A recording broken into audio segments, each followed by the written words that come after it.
I'm Stan Mooneyham on board World Vision's Operation Seasweep here in the South China Sea.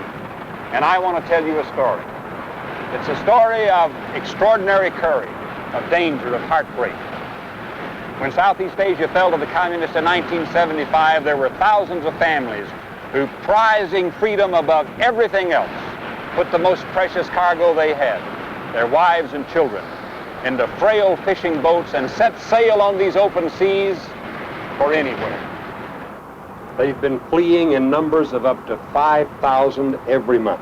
There are confirmed reports of vessels being seized by pirates, the women raped, and the men thrown overboard. Most of the boats are unseaworthy and simply sink with the first storm. Right now, it is estimated that there are from 5,000 to 10,000 people adrift in these waters, with no guarantee of a safe landing anywhere. This special report is about these boats, the people in them, and our response to this very real human tragedy.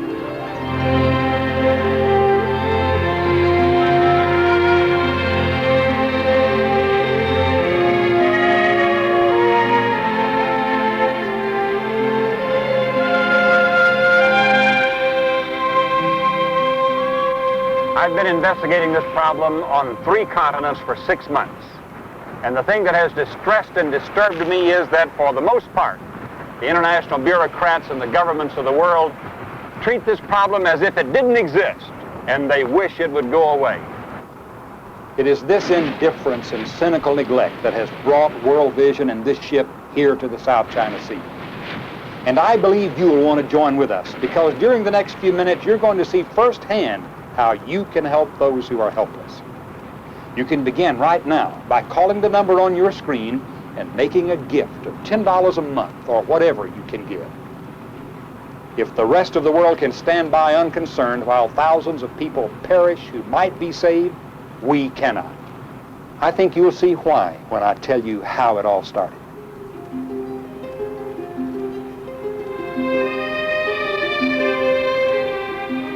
I want to take you back with me to a refugee camp I visited on the coast of Thailand, just a few hundred miles from here. This is Lam Sing, the temporary home of some of the fortunate, the ones who have made it to land. The tragedy of their stories will help you see why we're on the high seas right now. Tran Quang Hoa. He lost his 7 children when an approaching patrol boat forced his small group of boats to separate during a nighttime escape attempt. His wife and children are presumed lost at sea. Lan Nguyen. She and her husband wanted to escape in 1976, but it was so dangerous they decided he should try alone and then she would follow. After his escape, she received 1 letter from Singapore saying he was alive, but now that she has escaped, she has no idea of his whereabouts. Her daughter wakes up in the morning and asks, "Tell me the truth. Where is my father?" Nguyen Minh Duc. During an ill-fated nighttime escape attempt, he lost his wife, who was 3 months pregnant, as well as his only child, 2 brothers, and a sister. The tales of human pain are endless. Their newfound freedom has become bittersweet.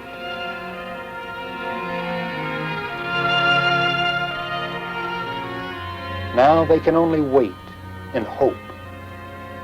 Hope for resettlement in a friendly country. Wait. And think of loved ones left behind. Right now, we're trying to help meet the needs of the people in this and other refugee camps in Thailand. We've set up a temporary clinic, and we're providing food, clothing, shelter. For most of the people, it's the first decent meal they've eaten in weeks. The first time they've seen a doctor in months. Here's where your phone call can begin to make a real difference right now. $10 a month or a single gift of $15 can mean survival to one of these families. you could be helping a woman like this, who couldn't hold back her tears when she mentioned the names of her 2 daughters who are still in Vietnam. She sits for hours looking out over the sea, hoping that the next boat, or the one after that, will have her 2 daughters aboard.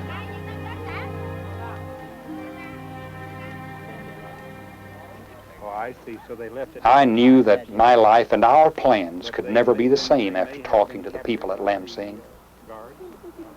But at least these with whom I had spoken were on land, where we could touch them, talk to them, help them. What about the thousands crammed aboard those little fishing boats? Boats that might as well be matchsticks out there on that rolling, heaving sea. In the name of humanity and a caring Christ, I knew we had to act. But first we needed to pray and ask God's guidance. The next day I went to Singapore and I talked with Christian friends and church leaders. And it soon became evident that God was leading us to a plan. We would launch a mercy ship, while at the same time working for an international policy to provide for resettlement of those in the refugee camps. But the first priority had to be to save lives. We couldn't pick up the people on the water because of the international complexities regarding their resettlement. But our little floating grocery store and service station could keep them alive and their boats afloat until they could make it to shore somewhere. How quickly the plan came together was nothing short of a miracle. First, God provided this 345-ton ship. Scores of people volunteered to help. Supplies were purchased at cost. A large warehouse was given. Young people from the churches came and assembled hundreds of boat packs to be put aboard.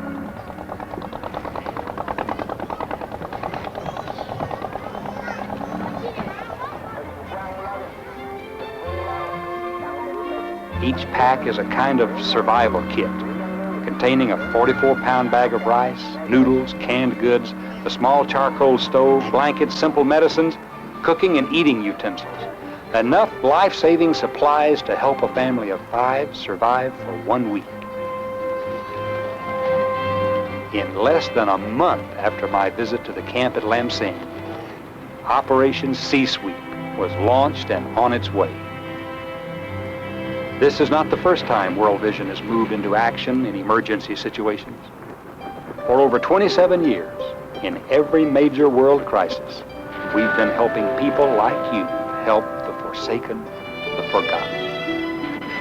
Our motivation is the caring love of Jesus Christ, who himself was once a refugee. I know he deeply cares about the lonely, the dispossessed, and I believe you care too. While we're steaming through the Straits of Singapore, here's what you can do to help. Your phone call to the toll-free number you see on your screen can be your personal lifeline to a family on one of those tiny boats or in one of those refugee camps.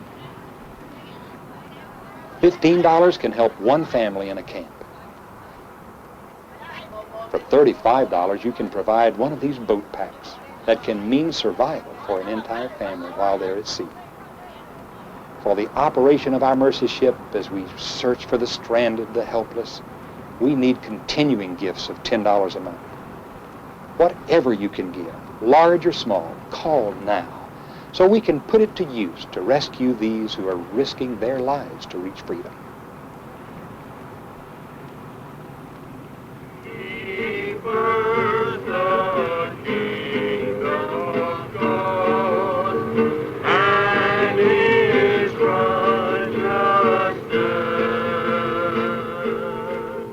We're of different nations, different races. But every day, God has bound us closer together in a common spirit of love and commitment.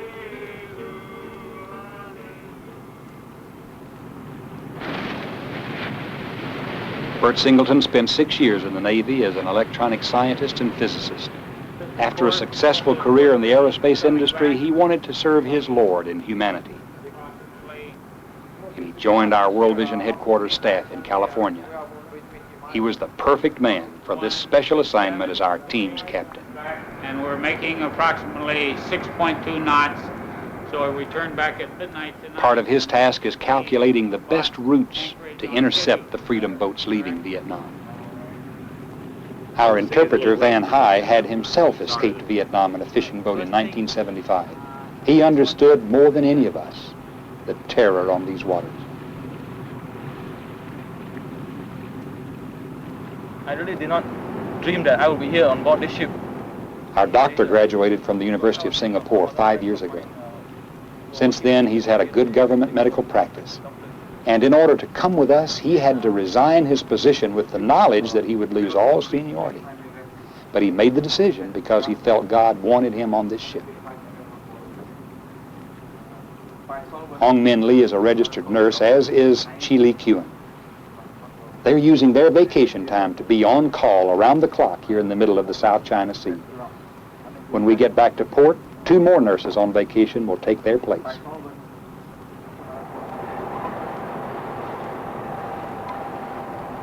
Tonight, it's my turn to take the watch. We keep a 24-hour watch because we don't want to miss the possibility of a night encounter. Everything's here. The supplies, the team. It's all come together for a moment just like this. So now all we can do is just wait and hope and pray.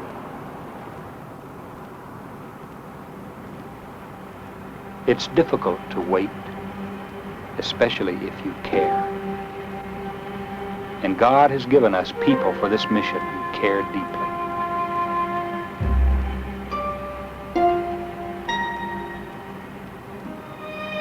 It's quiet on the bridge at night, just the sound of the big engines pushing us through the swells.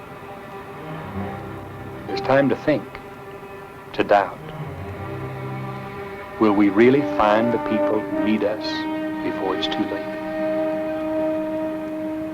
It's also time to remember your frustrations when the team was too seasick to function, when we lost 28 hours repairing the starboard engine at sea. Sometimes all the discouragements pile on you at one time and you feel very small and very much alone.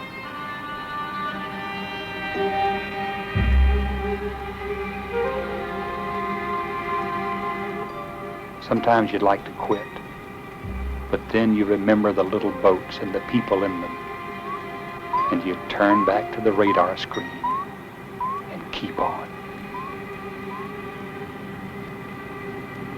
The next morning came with a quiet, majestic beauty. It was to be a day none of us would forget. At 8:30 that morning, I gathered our workers together for prayer and discussion. I felt I should read a portion of Scripture from the New Testament.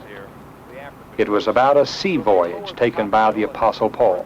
Driven before the wind.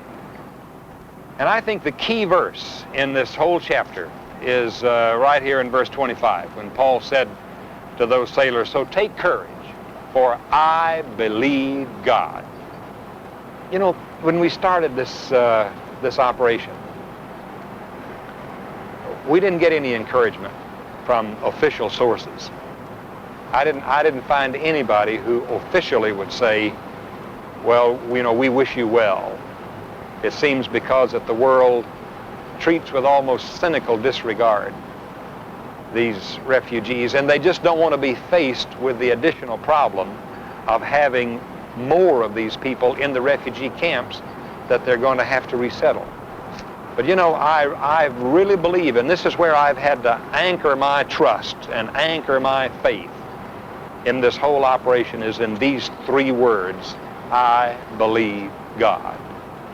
Because I believe that if Jesus Christ were here on earth, it is these kinds of people that he would be trying to help the dispossessed, the refugee, the abandoned. And for sure, that's what these people are here out on the South China Sea. And I believe in whatever terms God measures success, this mission is going to be successful, because we are here under divine orders. And the verse that I'm claiming, the verse that I'm holding to, the verse I'm standing on, those three little words that provide the solid foundation, I believe God. At 10 o'clock that morning, the full realization of the truth of those words appeared on the horizon as a tiny speck. And as we steamed closer, it became clear that we were making our first encounter with those who had been the focus of our weeks of praying and planning.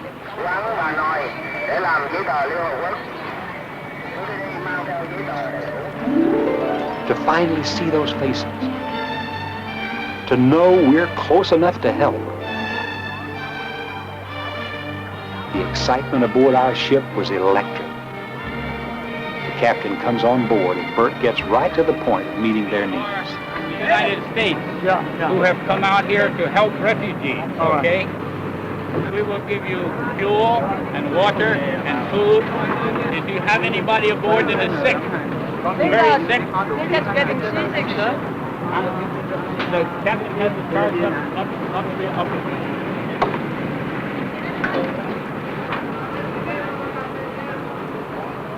You understand? He tells them that because of regulations, we can only allow the captain and those who need medical attention to come aboard. Somewhere out of the staccato of hurried questions and answers, a very human, personal drama is revealed. It's a story we thought we were prepared to hear, but somehow it's different now that we can see and touch those suffering. But we only want to go to the Liberty Nation. To what? To the Liberty. To any Any country country. where they had liberty. Not communist. Not communist. Yeah. Okay. Captain says that 55 people are on board. 15 are children. They left Vietnam 4 days ago in the middle of the night. Another boat that left with them was caught by a communist patrol. They have only 4 hours of fuel left and a single cup of water among 55 people. And they are still 2.5 days from land. They would never have made it. Water and something to eat is brought immediately.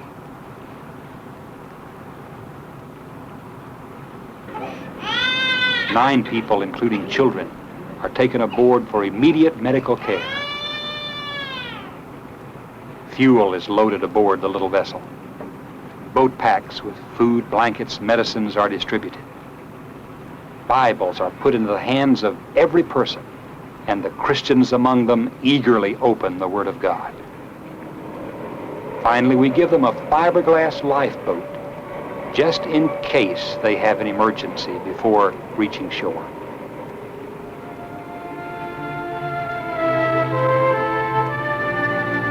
The very practical, tangible love of Christ is being demonstrated.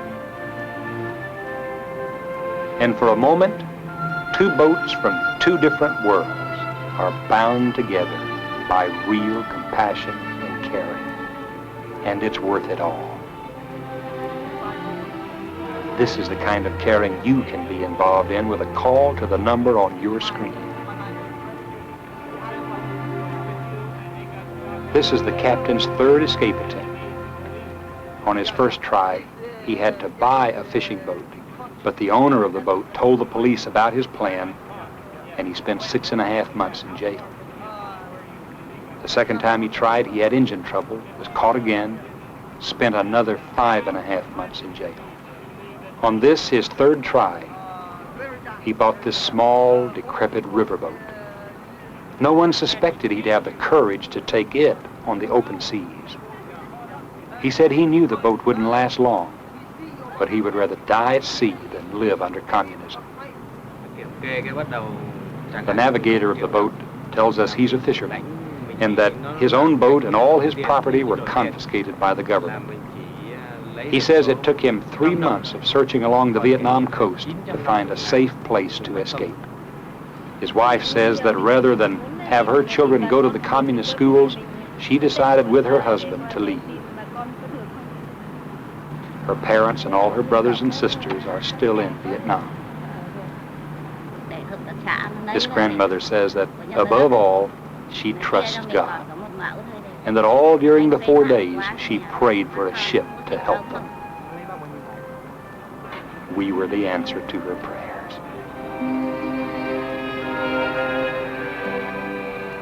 The time with these who were risking so much for freedom's sake was far too short. But the importance of these moments and the love and gratitude that was being shared welded our hearts together.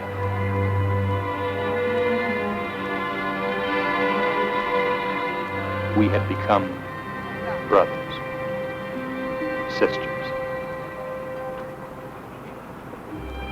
The moment we had all tried to push from our minds was now at hand. The moment we would have to say goodbye and place a fragile little riverboat and 55 men, women, and children back out to sea. There's no way we can take the people aboard. If we did, we couldn't land them out here unless some Western nation would agree to resettle them. Resettlement is the whole problem. But they have a pretty good chance of being accepted if they make it to shore in their own little boat. Looking at their faces, I felt sorrow and love and anger all at the same time. I was angry at the international bureaucrats and governments of the world who ignore this problem as if it didn't exist and hope it will go away. I know how Bert felt. A few days before, I had asked him about helping the people and then having to abandon them to the sea. His voice tightened. It's very difficult. Very difficult. Particularly the children. I would much prefer to pick them up. Yeah.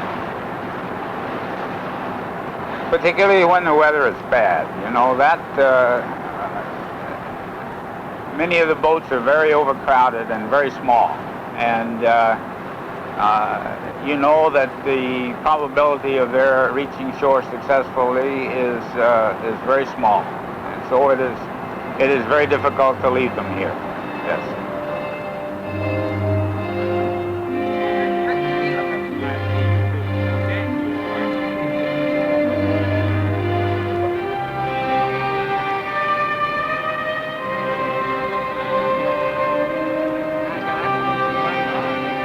Ladies, thank you very much.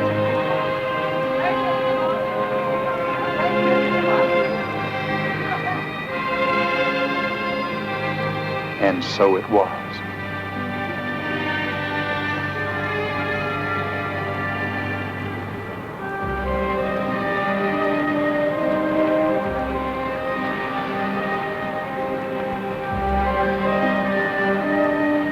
As I felt this kinship, I couldn't help but think of the thousands of others still drifting on these waters and how much we need you to help us rescue them. As you watch this report, our ship is out there plying these waters, searching them out. We need you to be a part of this mission of mercy. In fact, we can't continue without you. That's the reason for the phone number on your screen. It's your personal lifeline to one of these people, one of these families. A gift of $35 can provide a boat pack, the means of survival for one family for 1 week. And we need many continuing gifts of $10 a month to keep our mercy ship on these waters. Whether your gift is $15 or $1,500, large or small, some family on the South China Sea needs the help you can provide right now. Pick up your phone. The number is toll-free. Call now. I've been thinking about those people we've helped. Sure, I wish we could have done more for them. I wish we didn't have to put them back out on the water. But I don't make the political rules. And I think it'd be an awful cop-out for us just to stand by and do nothing simply because we can't do everything we want to do. Maybe someday governments will change the rules. Maybe they'll put compassion and mercy ahead of politics. God knows they ought to. And we're working and praying for that. But I know one thing. Those little boats that we've helped are a lot closer to the shores of freedom than they were when we found them. And those people in the refugee camps that we visited, camps that are almost as restricted and deprived as the boats themselves, have seen a glimmer of hope. Right now, though, my heart's out there, beyond the horizon, where scores of other little boats are crammed with fearful but courageous mothers, fathers, and children. Some boats are so full that the people must actually stand up for 6 or 7 days until they reach land somewhere, or until they die trying.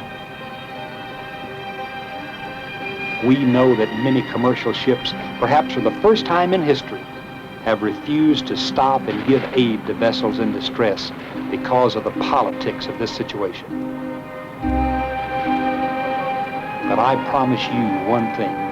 We're not going to turn our backs on them. We're going to keep this ship of mercy out here until the monsoon storms force us to temporarily suspend Operation Seasweep. And we've got to have your help to do it. A gift of $35 will provide a boat pack for one family. Food, medicine, blankets, enough to keep them alive for a week. A continuing gift of $10 a month for the next year will help keep the operation going as long as it is needed. A gift of $1,000 will underwrite the whole project for one day. The amount isn't as important as you're doing something to help now. From the South China Sea, I want to thank you for watching and for your compassionate response. Your telephone is the lifeline to somebody out here who needs you. Use it now. And while you're dialing, pray with me this prayer from the stirring Navy hymn that I used to sing as a young man when I was a sailor. Eternal Father, strong to save, whose arm hath bound the restless wave, who bids the mighty ocean deep his own appointed place to keep. Oh, hear us when we cry to thee for those in peril on this sea. God, grant our prayer and be merciful. For Jesus' sake, amen.